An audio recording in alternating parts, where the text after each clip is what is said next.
All right, welcome back. We're doing another episode of, we just literally just said this. We don't know what this is called yet. The temporary title is not in your history book. Or, I got a story to tell you. yeah, I got a story to tell you. Your history teacher didn't tell you this. Tall tales from long, long ago. Victor's forgot to put this in the history books. Yeah. Something there. Jake and Jimmy story time. You guys tell us, if anyone has a creative name, then you tell us Always. that so we can do it.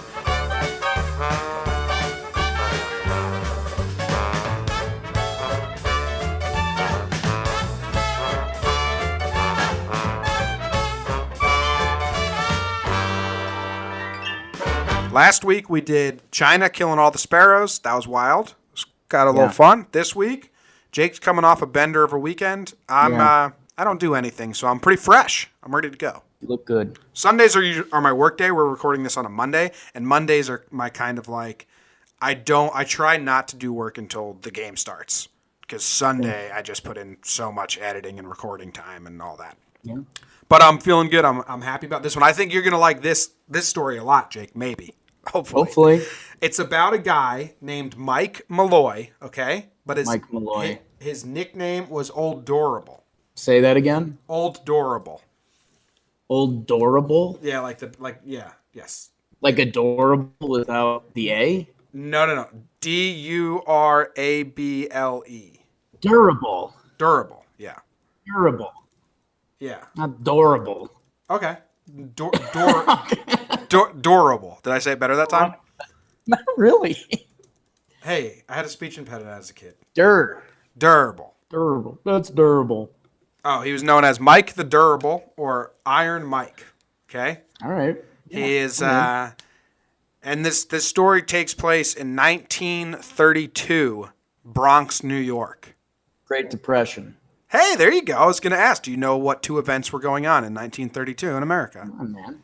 The Great Depression, which in summary is just a really sad time. Yeah. One of the sadder times. They're like, this is so sad. And then they named it the Great Depression. And Prohibition was still going on. Prohibition was from 1920. Okay. Prohibition ended in 1933, about when World War II was like getting... I've got a question. Yeah. First question. Yeah. Ready to go. Was Prohibition low-key fun? Yes. Right? Drinking went way up. Okay. And the mob scene went way up, which I guess might have been scary, but for like entertainment, the headlines for the people that weren't involved, that was fun. The rich got super rich because the government wasn't making money off drinks. And it was easier to find drinks because there weren't government regulations. Ken Burns did a whole 4-part documentary on Prohibition. It was like everything went up. Must be exciting. It's kind of like when you turn... One of your buddies opens up a cabinet. Look at this. Yeah. Huh? Yeah. Hey, why is this soap? What is this soap? Oh, that's actually wine. That's booze. Don't rub your body with that. Or do. But you'll get drunk maybe. I don't think you'd get drunk if you rubbed wine soap all over your body. But yeah, it's kind of like when you turn 21, there's a thrill of drinking that leaves for a little bit. And then you get to go to bars and you're like, okay, this is just as fun. Right. But there is that thrill of like drinking in the woods in Connecticut, like chucking the beer bottles. I was walking down the street with Katie right behind our house by the park. There was just two 30 rack boxes and all empty beers just all over. She was like, who is drinking here? I was like, no. Kids rode down this road and just threw all the garbage out the window. She's like, that's so messed up. I'm like, it is, but they're under 21. And that's just like, you're going to be an asshole that days. So yeah, it's during Prohibition and the Great Depression. This dude, Mike Malloy, was around, no one knows his age, around 50 to 60 years old. And he hung out in one speakeasy, which looked like a closed up store. There's cardboard boxes in all the windows. But at night, if you were in the know, it doesn't even seem like it was that well hidden. You would go in, it was a bar. Right. Yeah, it was just, like, they have a picture of it. It's just boxes in front. So... this dude was a drunk. He was just a straight up drunk. He was the Depression. He would they say he would sweep streets. He would do like odd jobs, and he was very happy to be paid in beer. Now, some other characters. The bar owner, his name is Francis Pasqua.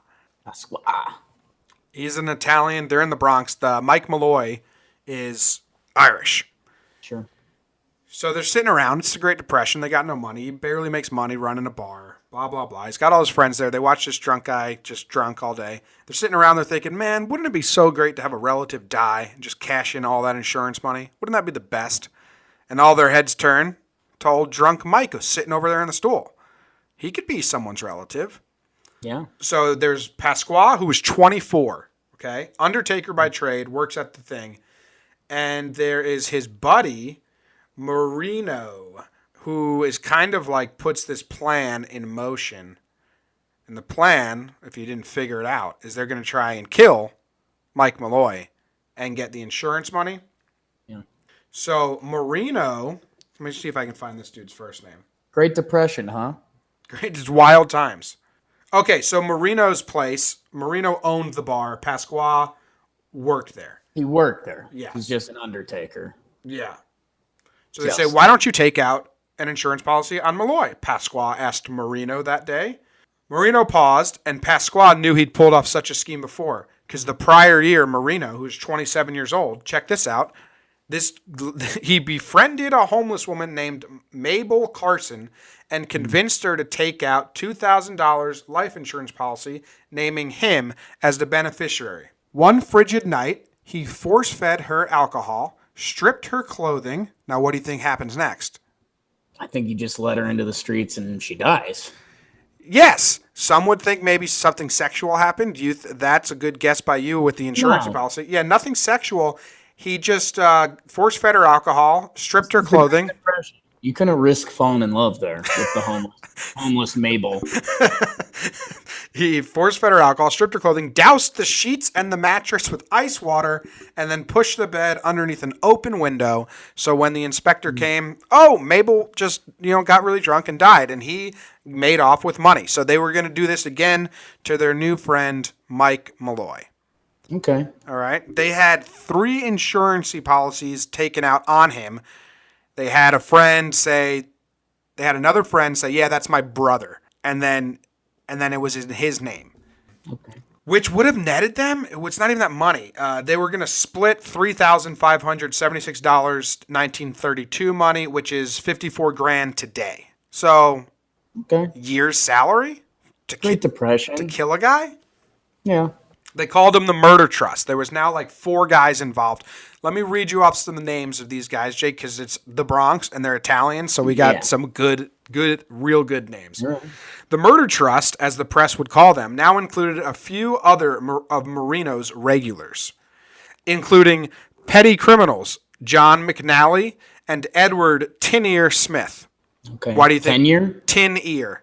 Tin Ear. Tin Ear. Like Tin Star, you would call a cop, but he was Tin Ear. Tin Ear. I don't know. Maybe he's deaf or he got shot in the ear or something. I don't know. He had a fake ear. Yep. Made of wax. Okay. See, like what? So I didn't know those were things that happened in the Depression. I still don't think that's a real thing. Yeah, I don't know. What would you want? Lost my ear, got a wax one. Yeah, like that has to melt in the sun. I guess there's wax museums. Yeah. I don't know. Okay. The other names are Tough Tony Bastone. Yeah. That's a good one. And his slavish sidekick, Joseph Maglione. Maglione is such an Italian That's such an Italian Bronx mobster name. You don't even need a nickname. They probably called him Mags, but Joey Mags, yeah. Okay, so they're going to try and kill Michael Malloy, and they don't want to do it brutally because they need the insurance money. So they're just So their plan is just to make him drink himself to death. Okay, I know we're circling around this. Let's say this, you find yourself in a tight spot, and this is you, and you have to kill me. What are you doing? I have to murder you? Yeah, but you have to make it look like you didn't murder me. You have to kill me without making it look like you killed me. Okay, I get you really drunk because we're really good friends. You trust me. We go like to the top of like a roof, and then I just push you down the stairs. You'd fall a bunch, and you die because You're just gonna slowly beat me to death, basically. Down the stairs. I'm gonna push you down the stairs as if. Have you seen how my body's built? Yeah, but It doesn't. It's gonna take a lot of stairs to kill me. You're gonna hit your head pretty hard, dude. I think you're making that harder on yourself. How do you want me to kill you? You'd have to push me down a lot of flights of stairs to kill me. I'm talking like cement. I'm 28. Like, I don't know. You bruise like my grandma. Yeah, I bruise hard. I don't die easy. Well, we don't know. We don't know. Okay. How are you killing you? How am I killing me? Every day, man. I don't know. Maybe like a boating accident. I think that'd be a good one. Yeah, but do you go on boats a lot? I'd like to. What if you invited me to go drinking on a boat? What if we're in Denver and I push you down like a hike? Yeah, like that would be better. Okay, cool. That would be better. Yeah, we had a couple beers on a hike. He slipped. He was leaning over. He was trying to get a picture. He just fell. Yeah. Not down a flight of stairs. Whoa. Oh, Jim, push me down the stairs. My shoulder's really hurting. Oh, you did it again. You're a funny guy. How would you kill me? I want it, man. Come on. Thank you. All right, so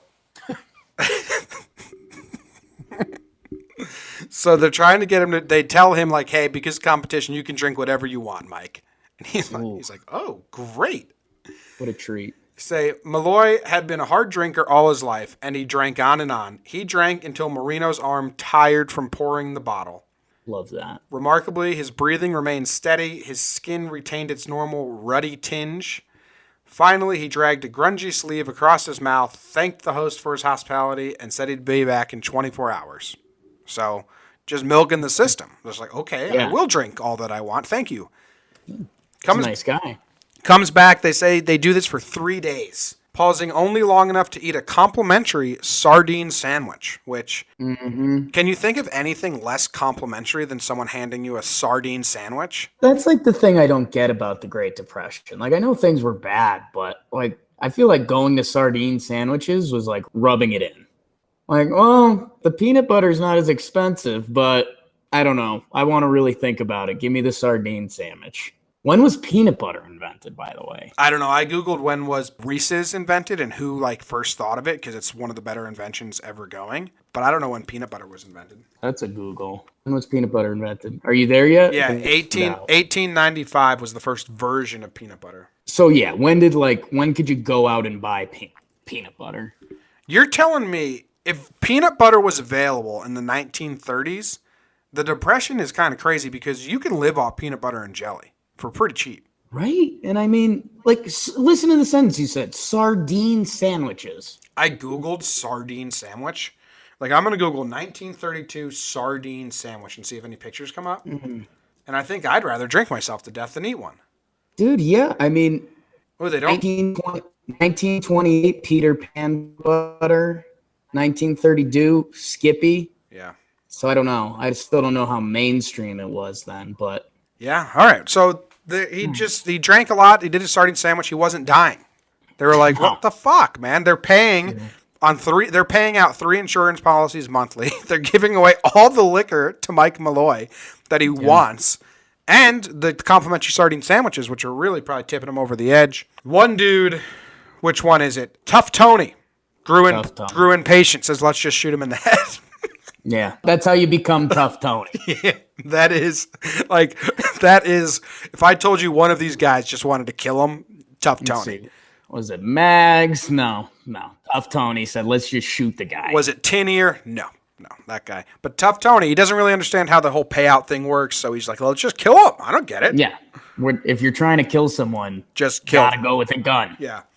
So the next step, they say, okay, the alcohol's not working. So they start mixing all his alcohol with wood liquor, which is supposed to cause blindness. Wood liquor. Yep. It says, feed him wood alcohol cocktails and see what happens. I've got a question for you. So wood alcohol, yeah. Whiskey and gin shots with wood alcohol. Drinks containing just 4% wood alcohol could cause blindness. And by 1929, more than 50,000 people nationwide had died from the effects of impure alcohol because so many people were making their own shit. Do you ever get jealous that we live in a time period where like a lot of stuff has already been like Like, so think about what we're saying right now. Like, people were like, hey, I don't know, could we make alcohol out of trees? Maybe. Like, do you ever, like, is there a part of you that misses that? Like, do you wish you'd be like, man, that chair is looking good to drink today. You think that chair's got alcohol in it? Let's try to drink that chair. I don't know if that's how it was. That's how I'm picturing it. That's what I look at every item around me. Could I eat that? Could I drink that?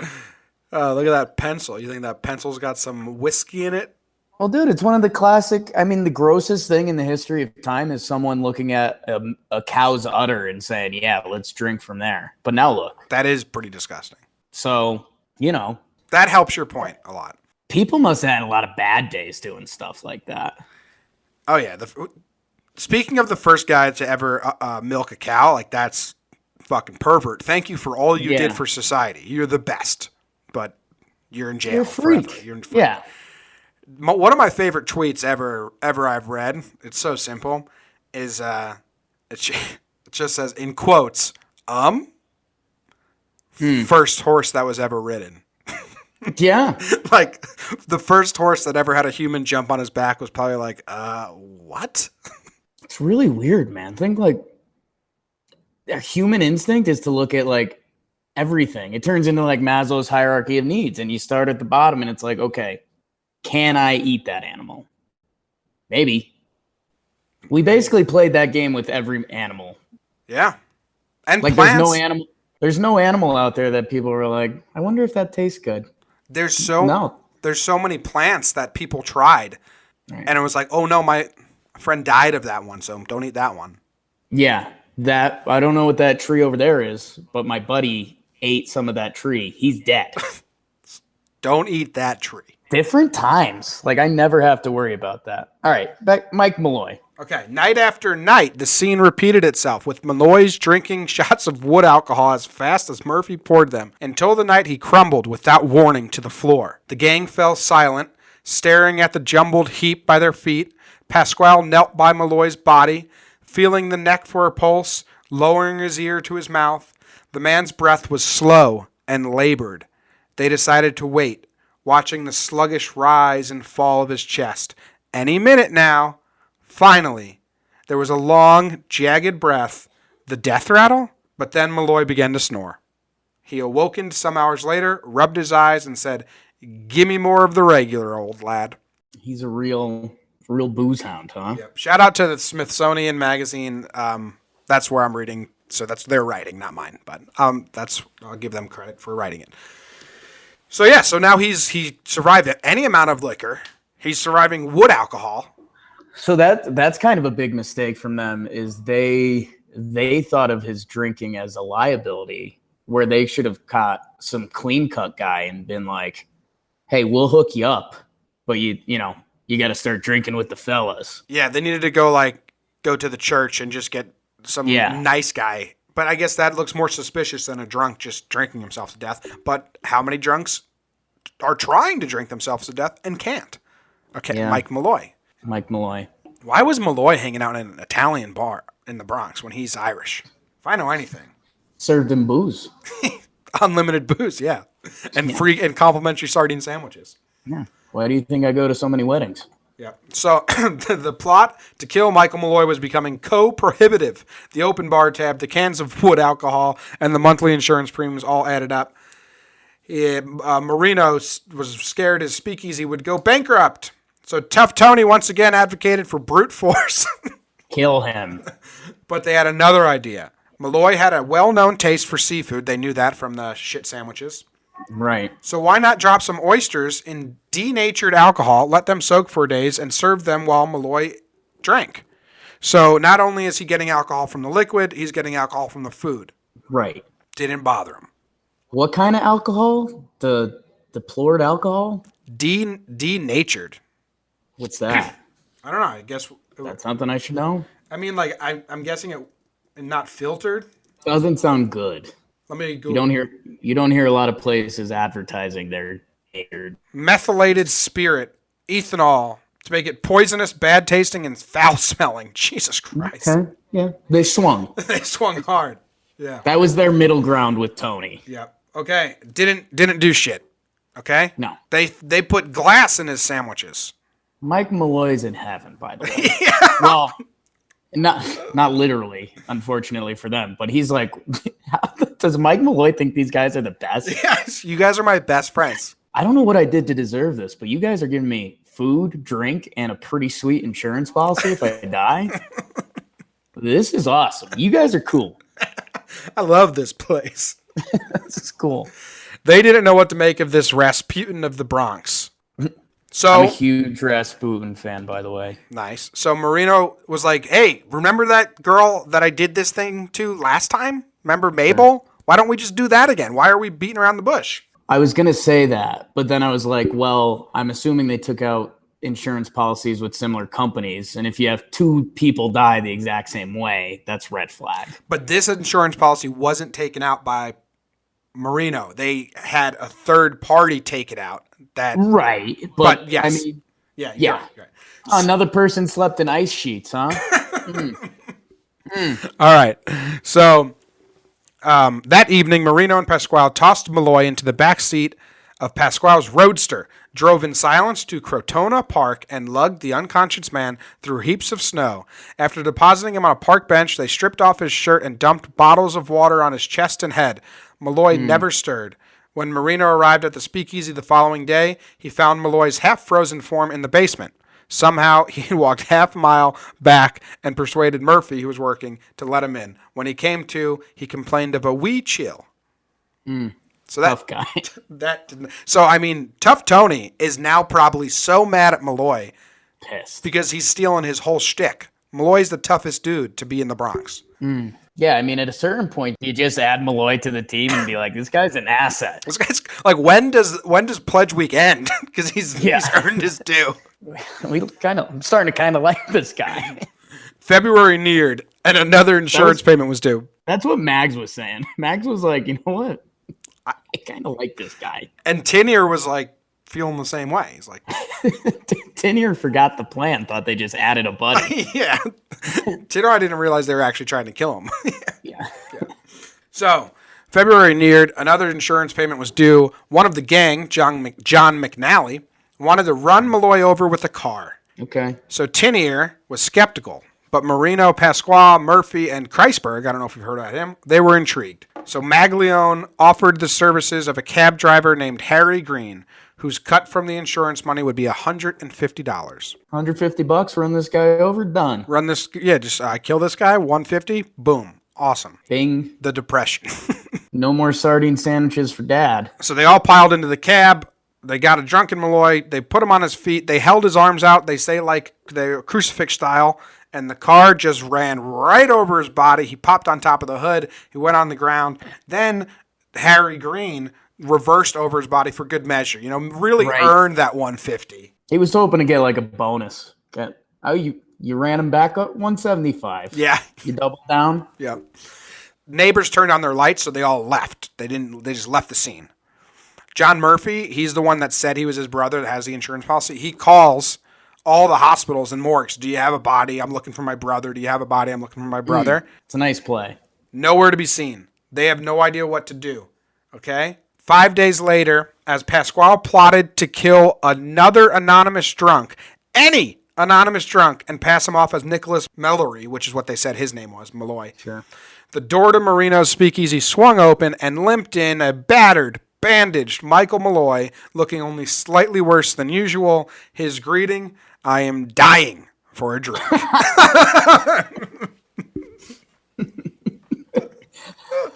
Well, while I'm here with you guys, my buddies, I'm having a tough week. I woke up outside one day. That crazy taxi driver ran me over. This depression sure as hell. I'm going to need some of those oysters and a drink. So it's now been 7 months since the plan happened. They've been paying out 3 insurance policies for 7 months. That's a lot of money for the depression, I would guess. For 7 months, they've been giving him whatever liquor he wanted, oysters, all these things. They've been paying cab drivers to kill him, and the dude just won't die. So you know what they did? What's your guess? I mean, Tough Tony's at his breaking point here. Yeah. I said we should shoot him in April. Yeah, I think they fly past shooting. He's like, you guys didn't hear me with the shooting plan. We got to like decapitate this freak. Here's what they did. They took a hose, they attached it to the light fixture and into his mouth while he was sleeping and put a towel over his face, killed him instantly. Mike Malloy ran out of luck. Murdered. Tough. He put up one of the best fights any human has ever put up. So did he technically drown? What happened there? So like suicide in the garage, the gases from the light. Okay, it was a gas. Yeah. A rubber tube ran from a gas light fixture to his mouth, and a towel was wrapped tightly around his face. Dr. Frank Manzella, a friend of Pasquale's, filed a phony death certificate citing labor pneumonia as the cause because you worked so much. The gang received only $800 from the Metropolitan Life Insurance Company, and Murphy and Marino each spent their share on a new suit. Pasquale went to the next two offices looking for his money. They said, "Where's the body?" He was like, "What? He's buried." They're like, no, I got to see the body. Investigation ensued. Everyone began talking, and everyone eventually faced charges. Frank Pasquale, Tony Marino, Daniel Kreisberg, Joseph Murphy were tried and convicted of first-degree murder. And they were all killed. And they got the death penalty, I'm pretty sure. What do you think? Pretty wild story. Honestly, where my brain jumps is a weird conversation I have with myself now and then about just kind of where the world's at and like little decisions that like over hundreds of years change things. Like if society was a little more twisted, like that could be like a TV game show, like how to kill a guy without killing him. I think without letting him know. That has to exist in Japan. I don't think they kill people on TV there. No, I don't think so. But I'm saying, like, I don't know. That's like I'm picturing like an HGTV, flipping a house kind of TV show. Except these people are like how to kill a stranger without knowing it. This week's episode, we got Jake from Denver. There's that one TV show that's terrible. How to Get Away with Murder, made by. Right. But I get what you're saying. It's like Always Sunny did an episode where they hunt cricket, like the human game. Right. But yeah, I mean, so I guess my question, who got it worse? The 4 murderers who got caught just trying to kill a drunk whose life sucked anyway, and then they get the death penalty, all 4 of them. Malloy, who was just trying to live a drunk life, literally wasn't bothering anyone. No. But Malloy does now have the legacy of, Mike the durable. And we're reading about him 80 years later, but he did die. Right. He's a 50, 60-year-old guy living in the Great Depression. Tough times at it, right? He's a booze hound. Yeah. And now he's still being talked about. So, or the cab driver who was bribed with $150 to kill a guy who went to prison for it. That's one of those you do your me in 23, or you dig up your ancestry and you're like, oh, really? Grandpa worked in the city. He was a taxi driver. Wow. Okay. Oh, yeah. He took $150 to kill a guy. All right. Well, leave him out of the family tree for now. That's pretty. He got tough. Bullied by Tough Tony. Oh yeah. Tough Tony, Green shouldn't be in jail because there's no doubt in my mind Tough Tony had him at gunpoint, like, run this motherfucker over. We may give you $150. Yeah, you could get paid $150, or I could shoot you right now. I could shoot you right now. Shoot you right now. So what's your final thoughts? What'd you think of the story? I liked it. Still freaked out by how you say durable. Durable? There you were. You got it. I'm not trying to say I say it right. I just don't know how to say it, I think. I don't know. My new fascination, the Great Depression, the Dark Ages. I think I've mentioned this to you. Maybe I haven't, but like a little stand-up thing I'm working on is that it's kind of funny that the generation ahead of you gets to like rename your generation. Mm-hmm. Like we're millennials. Yeah. Which is now a code word for like you're an asshole. Yeah. Entitled dick. And so before that, they went by like letter, and they kept making it a lower letter. Like, oh, you were X? Well, I guess you guys are going to be Y. Yeah. You came after us. And it's always just like there's a subtle jab like at the next generation because you don't get to name yourself. Well, what about the greatest generation and baby boomers? And now, so it started there and now it just keeps going downhill. Downhill, yeah. So that's where I get fascinated by these periods of time, like the Depression, the Dark Ages. Those were sardine sandwiches times. Like those are miserable. Yeah. Okay, I'm Googling when did the Great Depression get its name because I'm interested. There's that big stock market crash, right? Wasn't it like day of? 1929, that's when it started. Yeah, October something, 1929. They called it the Great Depression as it was happening. Roosevelt and Hoover. That's pretty interesting. That must have been like a president one-liner. And then it sticks. Yeah. Yeah, I don't know. I don't want to say I'm happy for Mike, but all-time tough guy. I don't want to say I'm happy for Mike, but all-time tough guy. I mean, he didn't have any kids that we know of, so he does have a legacy now. My main question is... He had kids. He had some kids. My question is, he had kids with Mabel, for sure. Oh, yeah. My question is, how does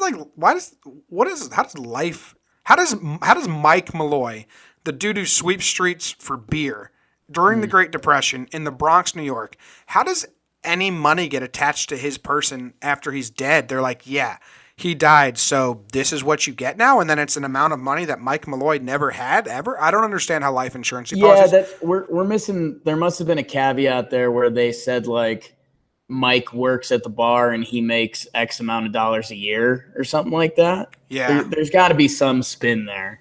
Yeah, because that doesn't make sense to me. Yeah, I don't know. That's just the bar guys. I find them relatable at first, and that's the part that scares me. Like that's what I'm wondering. How miserable is the Great Depression? Like I'm done with fucking sardine sandwiches. Let's kill Mike Malloy. Yeah, well, that's what I mean. It is crazy. It drives you to your brink, I guess. Also, the Depression, the Prohibition, the girls looked terrible in the 1930s. And that's not a fact. That's not a fact. I was gonna say because the 20s, the flapper thing, that was huge. That was sexual revolution. In the 30s, women of the 30s. Let's see what comes up on Google Images. I'll tell you if they're attractive or not. They're attractive. They're all movie stars. Good stuff. All right, I think that's all we got on this one. Unless you have any final words. Rest in peace, Mike Malloy. No, I kind of want to Google women from the 1930s. Yeah, we're still talking about him. No doubt in our minds that Tough Tony cried like a little bitch while he was getting electrocuted. Who looks the worst in all of this? The cab driver? The cab driver. Because he probably wasn't a bad guy, but got suckered into running over a guy. And then to reverse over him afterwards. Yeah. So, yeah. Who looks the best? I mean, obviously, Malloy. Who's number two? Is it Tough Tony? No, it's Tin Ear. At least Tin Ear, yeah. Tin Ear. He looks the best. I don't know. Tin Ear was up to something. How'd he lose his ear? How did Tin Ear lose his ear? And he was skeptical. Every time, that's what this article says, every time Tough Tony was like, let's just shoot him, Tin Ear was like, nah, I signed up for making him drink himself to death. That sounds kind of fun. We could watch it happen. You just killing him, Tough Tony, that's...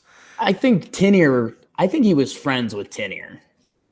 I think Tin Ear wanted a drinking partner and was like, this guy's not so bad. I think I can buy that. Tin Ear Smith. Mags wasn't as involved as I thought. No, he just has a great name. Yeah. But did he die? I think he's one of the one that died. All right, so we had killing birds. Now we got killing humans. Didn't mean for both of them to be about death. I got some good stuff lined up, though. Some weird stuff in history. So that's the story of old Mike Malloy. Durable. Do it. Jack it. Rum and Coke. I struggle with the New York accent, but then you start saying names like Tough Tony, and it just starts coming out of me. Maglione. No, Tough Tony, Joey Mags, and the guys. Yeah. Okay. Boom, boom, boom. Thanks, guys. Let us know what you think about some fun history and history times, and we'll have this up, and we'll have another one next week. See ya.